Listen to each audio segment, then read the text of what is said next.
On va en parler tout de suite, regarde. Oh. Comme si c'était fait exprès. On va en parler dans quelques instants. On va aller dans un lieu étonnant. Tout à l'heure, avec toi, Caroline, on parlait d'archi art déco.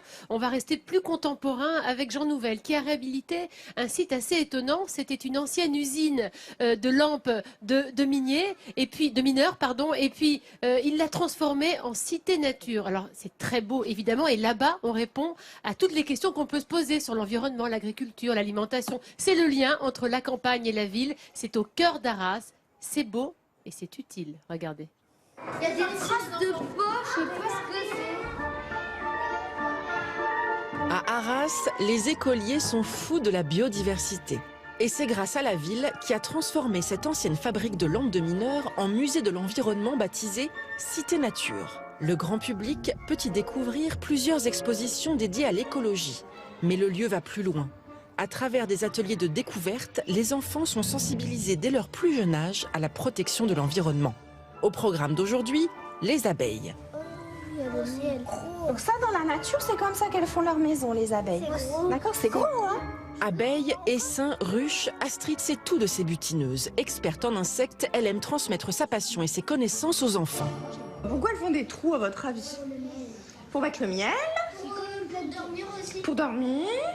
Et puis, voilà, c'est là où on va mettre aussi les bébés. Et sa méthode fonctionne. En à peine une heure de cours, les élèves de CM1 sont devenus incollables sur le fonctionnement d'une ruche. Ma mission est remplie quand les enfants repartent et qu'ils ont eu des réponses à leurs questions. On est toujours très content que ça se passe comme ça parce qu'on sait qu'au moins il y a des acquis qui vont être faits, que ça va être retravaillé et qu'ils sont intéressés par le sujet. Et autour de l'ancienne usine, les 15 000 m² de jardin aménagés méritent aussi le détour.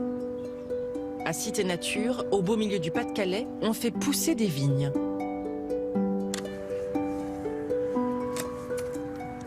Un défi à peine croyable relevé par Eric depuis une douzaine d'années.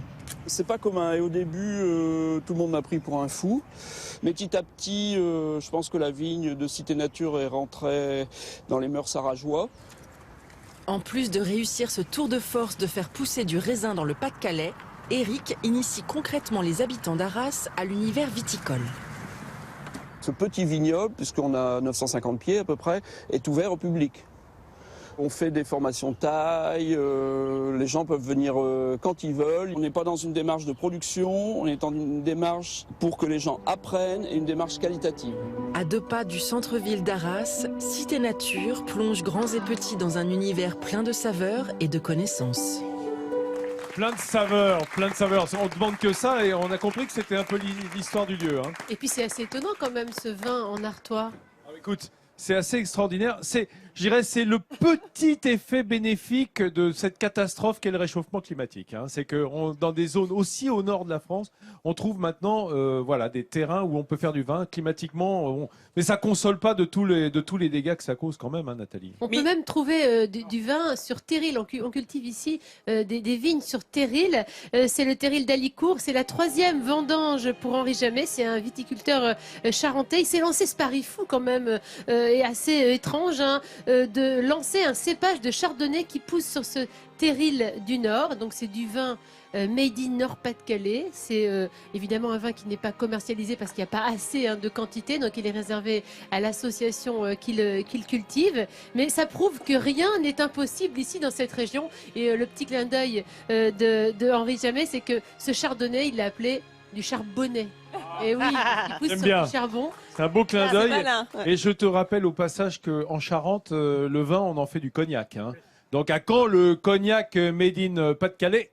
Ah bah écoute, c'était un autre défi que peut-être Oui, c'est ça. ils vont Mais se ça lancer. se fait pas avec du chardonnay. Et j'aimerais revenir quand même sur cette Cité Nature qui est un endroit moi, que j'ai trouvé vraiment merveilleux, beau et très utile. Et on a Didier Simon qui est le directeur technique de Cité Bonjour Nature Didier, qui bienvenue. est avec nous, à qui je vais remettre ce sourire de France au nom de toute l'équipe parce que cette Cité Nature, évidemment, c'est un lieu important pour la région, un pôle d'attraction important puisque en 2015, il y a eu plus de 34 000 visiteurs qui sont venus visiter Cité Nature, donc ça fait vraiment un pôle d'attraction pour la région, 10% d'étrangers. Et puis cette réhabilitation d'un ancien site, c'est un lieu de mémoire, hein, des richesses du passé. Donc je tenais vraiment au nom de toute l'équipe à vous remettre ce sourire de France, Didier. Merci beaucoup. Oui, pour les qualités de votre accueil, hein, notamment. Et pour ce lieu presque magique, très beau. Merci beaucoup.